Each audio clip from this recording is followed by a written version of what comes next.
દીકરીઓ માટે, દીકરાઓ માટેની સંસ્થા બનાવી. આ બધું મિત્રો નર્મદા પહેલા શું હતું? નર્મદા આયા પછી ડેવલપમેન્ટ તો બધા ભૂલી ગયા. અને નર્મદામાં પાણી બંધ થાય એટલે રાડ થતું ત્યારે ટેન્કરનું પાણી પીતા હતા. તમારે કોઈ થતા હતા 800-900 ફૂટ તમારે ટ્રીટમેન્ટ થતા હતા. અમે તો નપાળિયા હતા. અમારે પાણી એટલું જ ટેન્કરથી પાણી ના આવે તો પાણી બીજાનું પાણી ના આવે તો પૂરા પડતું નહીં.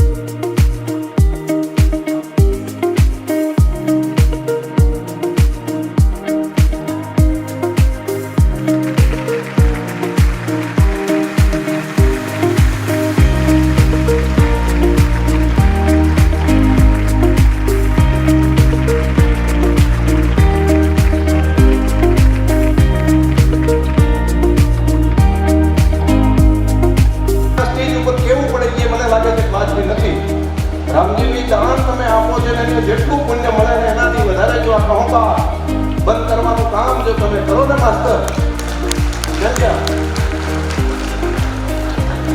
બધે ભેગા થઈને જો આટલું કામ કરો ને તો આનાથી વધારે પુણ્ય તમને મળે.